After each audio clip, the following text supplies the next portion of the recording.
passe maintenant la parole à Hugues van Elsenwijk, donc qui va nous parler effectivement de son expérience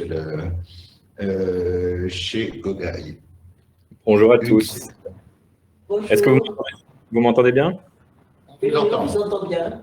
Parfait. Merci déjà à l'ESPI et à tous de m'accueillir aujourd'hui. Merci à Jean-Michel d'avoir fait en sorte qu'on puisse être là aujourd'hui. Moi, en effet, j'ai écouté depuis tout à l'heure les débats et les échanges et c'est vrai que je suis très content de pouvoir parler aujourd'hui puisqu'on a un projet qui s'insère complètement dans ce qu'on vient d'entendre sur le développement des territoires, sur les industries dans ces territoires et notamment aujourd'hui, je vais vous parler d'hôtellerie. Et quand qui dit hôtellerie, dit aussi immobilier, donc il y aura forcément un lien vers du foncier et je pense qu'on sera dans le cœur de sujet. Juste pour me présenter rapidement, donc Hugues van Elsenwijk, je suis entrepreneur depuis une petite quinzaine d'années dans l'hôtellerie au sens large, puisque j'ai passé la plupart des dernières années à travailler sur divers projets, dont Gogaï fait partie maintenant depuis 2 ans, et un peu plus historiquement, j'ai fait également une école immobilière avec du droit immobilier.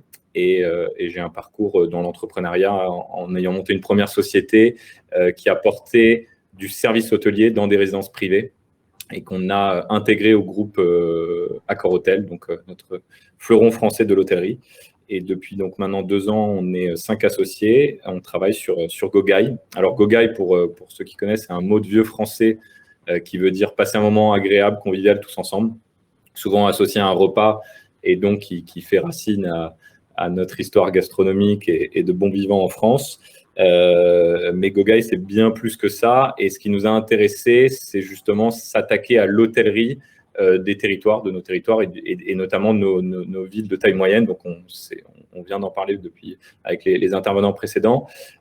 On a fait d'abord plusieurs constats. Donc, avant de vous parler de l'entreprise et de notre offre, j'ai envie de vous parler un petit peu du marché, comme on vient de faire.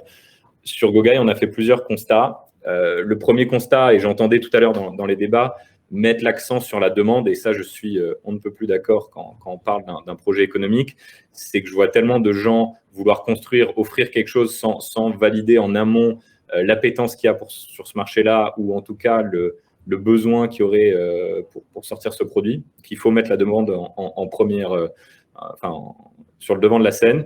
Et donc, nous, on s'est intéressé à 3 choses. On s'est dit, d'accord, l'hôtellerie,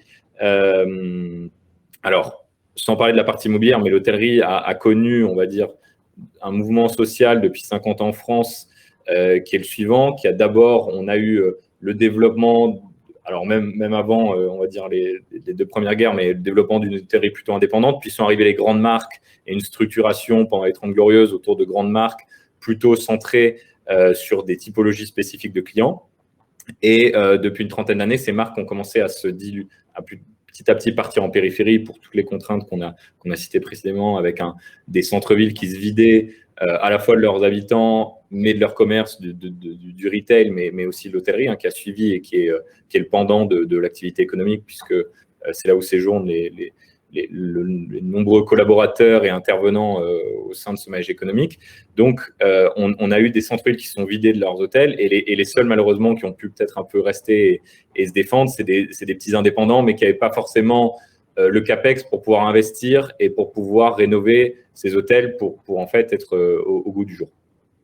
Donc, quand on parle de marché, le premier constat qu'on a fait, c'est se dire on a des régions françaises qui sont très porteuses en hôtellerie. Si vous regardez les taux d'occupation dans les 80 préfectures sous-préfectures, on rivalise largement avec les grandes agglomérations et on a souvent des positions assez intéressantes économiquement parce qu'on a souvent un déficit d'offres et en tout cas sur certains segments et un manque de chambres hôtelières. La deuxième chose qu'on a réalisée, c'est se dire, donc on s'est dit d'abord il y a un marché, il y a des clients pour ça. Il y a des indépendants qui viennent travailler, il y a des services administratifs, il y a des VRP, il y a des commerçants, il y a du tourisme, donc il y a un certain maillage qui fait qu'il y a une demande. Le deuxième point, c'est le flux des voyageurs. On a en France la chance d'avoir un réseau ferroviaire bien développé, qui permet d'accéder quasiment à tous les cœurs de ville dans la journée, en tout cas sur quelques heures. Alors, souvent à destination des grandes agglomérations et notamment au départ de Paris, mais c'est intéressant de voir que voilà, aujourd'hui, avec le TGV, on peut se rendre dans beaucoup de destinations assez rapidement.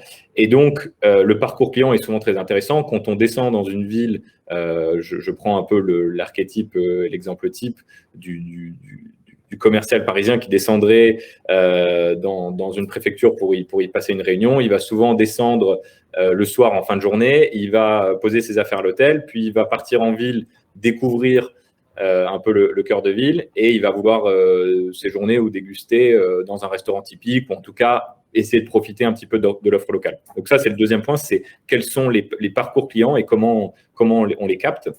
Et le troisième point, c'était donc en effet, je vous l'ai déjà cité, il y avait peu d'offres et donc il y avait un besoin. Donc des beaux taux d'occupation, des flux et une offre manquante. La deuxième grande brique, ça serait plutôt sur la partie immobilière. Donc des centres-villes qui nous intéressaient beaucoup parce que des bâtiments magnifiques, souvent pour les mêmes raisons, beaucoup de bâtiments administratifs qui ont été délaissés parce qu'ils se sont mis en périphérie. Donc, on regarde, la Caisse des dépôts connaît bien le sujet, mais on discute beaucoup sur ces sujets-là. Mais voilà, les banques de France, les vieux bureaux de PTT, on regarde des anciens couvents, des anciennes prisons. Donc, je vous en parle un peu plus tard, mais le premier Gogaï qui ouvre à Limoges s'installe dans l'ancienne prison de Limoges. Donc voilà, on regarde à Poitiers, on est en discussion pour prendre la place de l'ancien théâtre de la place centrale de Poitiers. Donc voilà, des points d'ancrage dans les cœurs de ville qui avaient une première vie en termes d'occupation foncière et dans lesquels on veut donner une deuxième vie. Alors, nous, quand je parle d'hôtellerie, vous allez voir que c'est un peu plus large que ça, mais on va y venir dans un moment. Le deuxième point sur ce point immobilier, c'est que on avait donc on a une opportunité dans la nature même des bâtiments. On est souvent sur des villes qui ont des typologies de bâtiments assez identiques, des petits hôtels particuliers ou des maisons de ville qui sont pour nous une taille idéale, et je vais vous expliquer dans quelques instants comment on développe notre concept dans ces lieux-là. Et puis, des créations de plus-value. La dernière, c'est une opportunité de création de valeur, puisqu'en fait, on peut encore, on avait le point sur le marché, les prix de marché, on peut encore avoir des bonnes opportunités sur des prix d'entrée assez raisonnables, voilà, dans de la pierre en cœur de ville, sur ces destinations. Juste pour vous donner un ordre d'idée, nous, notre cœur de marché, c'est les préfectures et sous-préfectures françaises, donc les tailles de ville entre 70 000 et 130 000 habitants. Voilà, donc on enlève les 15-20 plus grandes métropoles et on regarde tout ce qui est en dessous, enfin, plutôt les 10 premières, puisqu'on regarde des villes comme Tours ou Angers qui sont quand même assez conséquentes, ou même Limoges, dont je vous parlais, qui a quasiment 130 000 habitants, 140 000. Et donc, une fois qu'on a dit tout ça, on a construit le projet Gogaï. Alors, Jean-Michel, je sais pas si c'est vous qui tournez les slides directement ou si c'est moi qui ai la main. C'est moi. Voilà, super.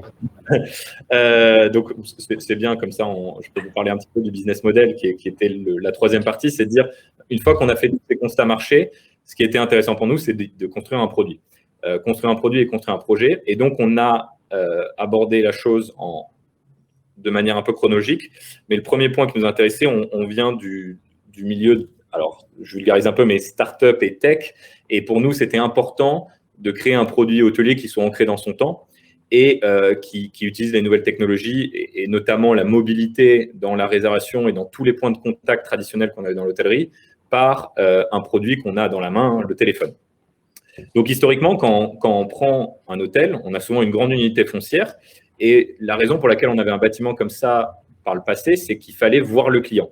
Il fallait le voir parce qu'il fallait lui prendre sa pièce d'identité, il fallait lui prendre sa carte bleue pour qu'il paye sa caution, il fallait lui donner les clés de sa chambre surtout. Aujourd'hui, ces 3 points majeurs, on sait complètement les traiter à distance, donc à savoir faire une réservation en ligne avec sa carte bleue de sa chambre d'hôtel, avoir sa clé dématérialisée directement dans un portefeuille électronique, et puis surtout, vérifier l'identité de la personne par de la reconnaissance faciale et une technologie qui nous permet de rapprocher ça avec la pièce d'identité de la personne et de vérifier que c'est bien la personne, pour des raisons de sécurité, qui a dit qu'il séjournerait. Donc, une fois qu'on a en fait cassé ces barrières, on a tout de suite aborder un sujet qui est de se dire, mais pourquoi finalement on a besoin d'avoir nos hôtels centralisés dans la même unité foncière? Puisqu'en fait, la seule raison, c'était de voir rentrer les gens et faire ces 3 étapes. Donc, on a commencé à imaginer des hôtels déstructurés qui nous permettraient plusieurs choses. Premièrement, d'enlever cette barrière un peu austère qui a desservi l'hôtellerie pendant ces 30 dernières années et qui, aujourd'hui, est encore la bataille de tous les grands groupes hôteliers et ayant vu la machine de l'intérieur chez Accor, c'est comment on fait rentrer les gens dans les hôtels. Alors, les gens, ce n'est pas forcément les clients, mais les locaux. Aujourd'hui, ça ne donne pas envie de rentrer, et sans donner de marque, mais des marques vieillissantes d'hôtellerie en cœur de ville, ça ne donne pas envie d'y aller dîner ou prendre un petit déjeuner. Parce qu'il y a toute la connotation qu'est l'hôtel, mais aussi parce que physiquement, l'immeuble et l'emplacement ne donnent pas forcément envie. Donc, ce qu'on s'est dit, c'est que pour que les habitants de nos destinations, de nos villes et les locaux viennent profiter de notre offre et de notre modèle, il faut qu'on déstructure ces hôtels et qu'on enlève ce côté grand bâtiment un petit peu austère qui fait peur. Et donc, chez Gogaï, notre hôtel, il est éclaté. Il est éclaté, non pas pour répondre à une segmentation client par le nombre d'étoiles ou les CSP ou le panier moyen, mais par l'usage que le client va avoir besoin de faire. Donc, si je m'explique un peu plus, ça veut dire quoi? Ça veut dire que, je prends l'exemple de Limoges, puisque c'est notre premier établissement. Quand j'arrive à Limoges, j'arrive à la gare. Si j'ai besoin de faire des rendez-vous et que je repars tôt le matin, je vais avoir plutôt envie de pouvoir rester dans des chambres proches de la gare qui vont me donner une facilité d'accès au service ferroviaire. Si je veux venir en famille et profiter d'une chambre un peu plus grande, je vais plutôt vouloir être du côté du centre-ville, dans les monuments historiques. Et si j'ai des rendez-vous plutôt administratifs, je vais vouloir être à côté de la préfecture ou à côté du palais de justice pour pouvoir y faire mes rendez-vous.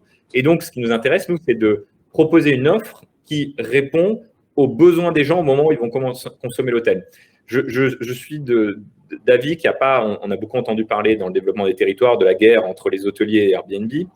Je pense que tout le monde peut consommer tout type de produits à différents moments de son parcours et à différents moments de vie. Si je viens pour les affaires, ça va être plus pratique pour moi de séjourner dans un hôtel pratique, rapide, d'une enseigne parce que j'ai besoin de quelque chose d'assez agile. Si je veux découvrir un peu plus, je vais rester séjourner dans quelque chose qui va plus s'apparenter à un appartement ou un studio meublé.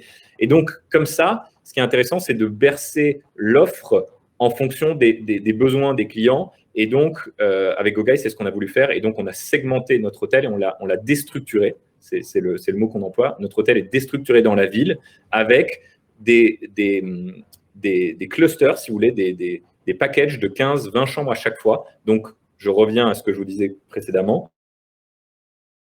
Le bâtiment et la maison de ville dans ces villes de taille moyenne en France, on est sur des petits bâtiments qui… alors, je ne vois plus la présentation, voilà. Mais on est sur des petits bâtiments qui sont parfaits pour y mener une programmation entre 15 et 20 couchages, donc 15 et 20 chambres, dans lequel, en fait, on va être dans l'hôtel. Et donc, nous, ce qu'on aime dire, c'est que les nouveaux couloirs de nos hôtels sont les rues des villes et que comme ça, on va avoir un maillage territorial qui va nous servir également pour le marketing, mais surtout pour les clients, qui va se déstructurer dans la ville. L'autre point, très important, et je pense qu'on peut peut-être passer à la slide d'après. Alors ça, c'est le parcours client, on va rester là-dessus 2 secondes. L'autre point, mais ouais, non, on va revenir en arrière, pardon. Je voulais parler du F&B dans notre jargon d'hôtelier et dans le tourisme, et je pense que beaucoup de gens sont au courant. Le F&B, c'est ce qu'on appelle le food and beverage, c'est toute la partie restauration. Et donc, au cœur de nos établissements, on a donc nos chambres qu'on a déstructurées, comme je viens de vous l'expliquer, mais on a aussi nos échoppes. Donc, c'est le nom qu'on a donné à nos lieux centrales dans ces destinations, qui sont en fait ce qui était ni plus ni moins historiquement le lobby de l'hôtel, mais qui ne ressemble pas du tout à un lobby, qui sont des hubs sociaux. Et donc, quand on a construit Gogaï, on s'est aussi intéressé à la fonction sociale de nos cœurs de ville qui avait une époque l'auberge, alors pas l'auberge de jeunesse, mais l'auberge il y a 200-300 ans, qui en fait reprend ni plus ni moins les itinéraires de l'Empire romain dans les différentes villes européennes, et toutes nos villes européennes sont un peu construites sur les mêmes modèles. On avait, ce qui était la cathédrale il y a plusieurs siècles, des hubs centrales dans nos villes, que sont le café de la gare, que sont… voilà, on a tous ce souvenir de nos parents qui nous racontaient cette guinguette dans laquelle ils allaient le samedi soir. Et donc, ce qui nous intéresse, nous, c'est de recréer, un peu comme étaient les gares, mais qui ont perdu un peu cette essence, des points au cœur des villes, des hubs sociaux dans lesquels vont se retrouver les clients de l'hôtel qui vont venir séjourner, mais aussi les habitants de la destination qui vont venir profiter de prendre un café, d'acheter un morceau de pain, d'acheter un produit d'un artisan, de venir se restaurer. Donc, Gogaï, c'est ça. C'est des échoppes et des loges. Donc, les loges, c'est la partie chambre. Donc, c'est un hôtel déstructuré qui offre un hébergement de qualité. On est sur un segment 3-4 étoiles, mais donc on est plutôt sur des prix nuitées dépendant des villes et dépendant des moments de l'année, mais entre 85 et 110 € la nuitée. Donc, on est vraiment dans la moyenne nationale de l'hôtellerie française sur un séjour d'unité, sur une expérience en ligne de réservation et de parcours client qu'on vient de voir juste après, et un point central d'ancrage dans la ville pour les locaux et pour les voyageurs pour venir se restaurer et profiter de notre offre. Je ne vais pas rentrer trop dans le détail, mais si vous êtes intéressé, je serais ravi d'échanger avec chacun d'entre vous en privé ou prolonger la discussion. Mais sur notre modèle, quand on parle d'artisans, comme vous voyez sur la slide là, ce qui nous intéressait, nous, c'était de réinventer la manière dont on allait proposer de la restauration hôtelière. Et quand je repars sur le parcours client, quand on arrive dans une nouvelle destination, même si on connaît la région, même si on est familier avec le territoire, on a quand même envie, quand on va à Troyes, on se dit, allez, je suis à Troyes, je me fais une andouillette ce soir. Quand on est à Marseille, on se dit, je me fais une bouillabaisse ou un cassoulet à Carcassonne. C'est pas des clichés, c'est qu'on se dit, voilà, j'ai envie de goûter une part de ce territoire. Et donc, ce qui nous on voulait travailler avec les artisans. Et d'ailleurs, la moitié de l'équipe aujourd'hui est dans le Limousin en train de rencontrer les agriculteurs et les producteurs de nos régions pour avoir un double intérêt. Nous, on dit, ce qu'on sait faire, c'est du marketing et donner de la visibilité en centre-ville. Donc, on veut se servir de notre marque et de notre puissance de frappe pour vous donner une vitrine. On vend vos produits au même prix que vous les vendez, vous, à la ferme. En revanche, la marge fictive qu'on crée en proposant ces produits en cœur de ville, vous nous la rétrocédez en matière première. Et nous, cette matière première, on va la transformer sur un produit de restauration assis, à table, que là, on va vendre avec des marges plus intéressantes. Donc, on est vraiment dans une vision qui marche et qui tient économiquement, et en même temps d'avoir un impact local pour les producteurs et les artisans qui fournissent la matière première pour pouvoir restaurer les voyageurs et les clients de nos régions. Donc voilà un petit peu l'écosystème Gogaï et ce qu'on propose. Pardon Jean-Michel, on saute un peu du coq à l'âne, je vous laisse avancer. On a un objectif de déploiement dans toute la France. Donc pour vous donner, aujourd'hui, Gogaï, c'est une société, on est une vingtaine de collaborateurs. On est basé, nos bureaux sont à Bordeaux. Historiquement, le siège de la société est à Bordeaux. On a également une équipe technique à Marseille et on a des bureaux à Paris. Et puis, on a nos 2 premiers qui vont ouvrir cette année, puisqu'on ouvre le 15 octobre à Limoges et va suivre avant les fêtes de fin d'année Poitiers. Et les 2 suivants seront tout début 2022 avec, a priori, Orléans et Tours qui vont ouvrir juste ensuite. Donc, voilà un peu les villes qu'on est en train de développer. Vous voyez, c'est marrant, ça me fait penser un petit peu à ce qu'on voyait juste avant sur le développement et les mouvements de population d'Île-de-France vers les villes de nos territoires, c'est qu'on a un fort positionnement sur l'ouest. Alors, historiquement, on est sur une diagonale Bordeaux-Paris, donc opérationnellement, pour nous, c'est bien plus simple d'opérer dans ces destinations-là, mais c'est aussi là où on trouve qu'il y a un grand essor et des villes qui sont très, très dynamiques à l'ouest, avec les destinations grisées que vous voyez qui nous paraissent extrêmement prioritaires et intéressantes pour nous de développer. Voilà, je vais vous montrer maintenant un petit peu à quoi ressemble l'intérieur de nos établissements. Là, c'est Limoges, donc vous êtes dans le concret, on est vraiment dans les échoppes.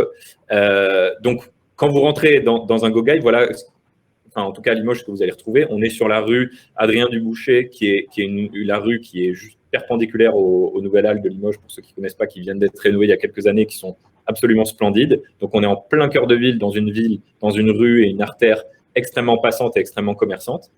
On a, dès qu'on rentre sur la gauche, nos espaces traiteurs, qui sont là, ce que je vous racontais, les endroits où on va trouver tous les produits transformés qui peuvent être vendus à emporter ou préparés. Nous, notre vision, c'est que l'art du charcutier traiteur français et du plat préparé dans français est quelque chose d'extrêmement fort, qui est complètement devenu ringard ces dernières années, mais qui pour nous a un vrai vecteur de développement de nos destinations et surtout de notre offre. Donc, on a voilà, de la charcuterie, des fromages, on a des choses préparées, un peu les recettes de nos grands-mères.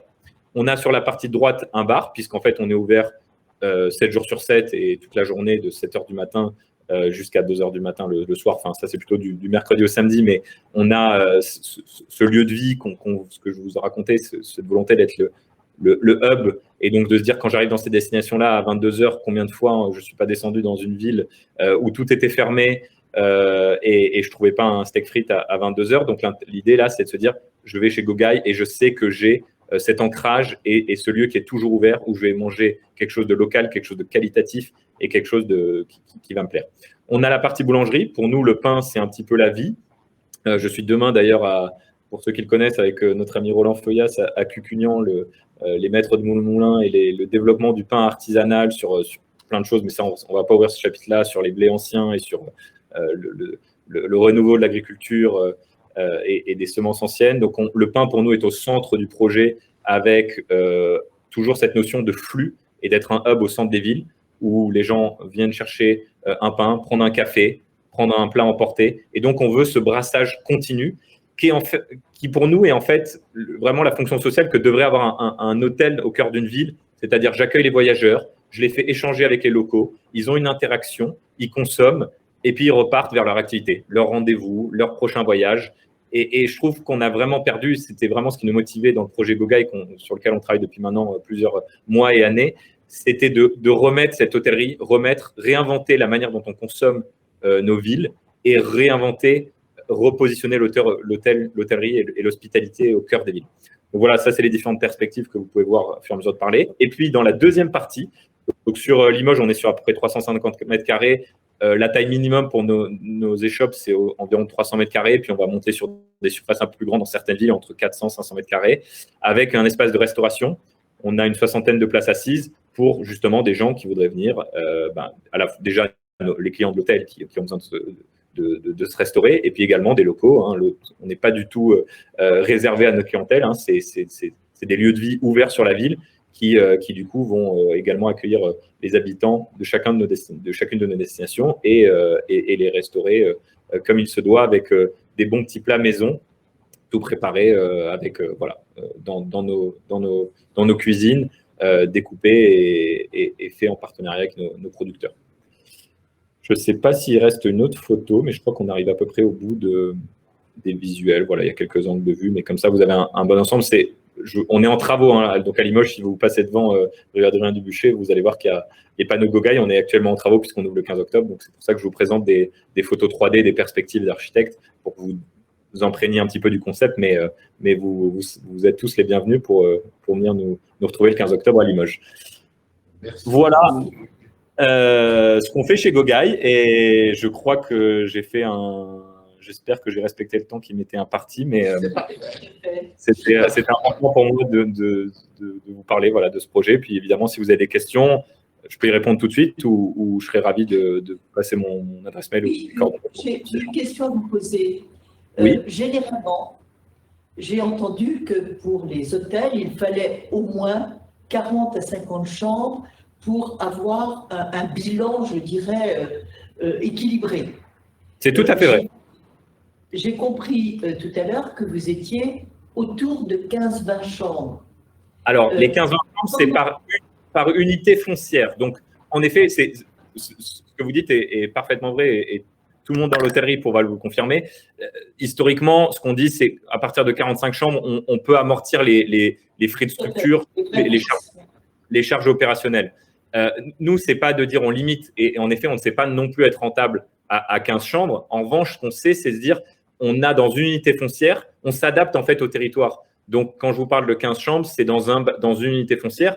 Le Gogaï de Limoges sera une totalité de 6-7 loges, donc 6-7 bâtiments qui ensemble vont former l'hôtel. C'est pour ça que je vous parlais de la métaphore de dire les couloirs, les rues de la ville sont un peu les couloirs de nos hôtels. Donc, on parle, en fait, ce qui est dans l'esprit, ce qui est dur à imaginer, c'est imaginer un hôtel déstructuré. Un bâtiment, si vous voulez, c'est presque historiquement comme on voyait un couloir, un étage, voilà.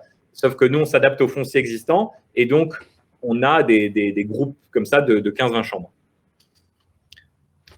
Bon, écoutez, merci beaucoup. J'ai une autre question, c'est comment gérez-vous le sujet de la sécurité dans un ERP, sachant que la présence d'un veilleur de nuit ou d'un prestataire veillant sur les lieux est obligatoire? Tout à fait. Alors, c'est une question auquel on a beaucoup. Donc, il y a deux, je vais pas rentrer dans le juridico-technique, mais même si je suis un petit peu obligé pour répondre à votre question. Nous, on est on est en bâtiment accueillant du public, on est dans des bâtiments commerciaux, en ERP, mais on est sur des bâtiments en location court terme, saisonnière, donc à partir d'une nuitée. Mais donc, il y a deux cas de figure. Soit c'est des bâtiments, vous savez qu'il y a une fameuse règle, si on est à moins de 5 minutes à pied, le veilleur de nuit peut se déplacer. Et donc, ce maillage en fait, local nous permet de répondre à cette contrainte. Soit on est sur des bâtiments qui ne nous permettent pas parce qu'on est un peu trop loin. Et dans ce cas-là, on se positionne en meublé de tourisme, ce qui fait qu'on est dans une destination commerciale, on est dans une destination si vous voulez, au sens de l'urbanisme, on est dans de l'hôtellerie, mais au sens de la sécurité des pompiers et de l'ERP, on va être sur du meublé de tourisme, ce qui ne nous oblige pas à avoir ce fameux veilleur de nuit. D'accord. Alors, l'autre question qui était comment intégrez-vous l'offre de l'hébergement touristique auquel pourvoient des sites comme Airbnb? Alors, pour moi, Airbnb, c'est un business model de marketplace, sans utiliser un anglicisme que tout le monde dit en moment, mais donc de place de marché en ligne. Et donc, c'est un distributeur un peu au même titre que Booking, etc. Alors, on y retrouve aujourd'hui, c'est un leader et on y retrouve là beaucoup d'hébergements meublés touristiques.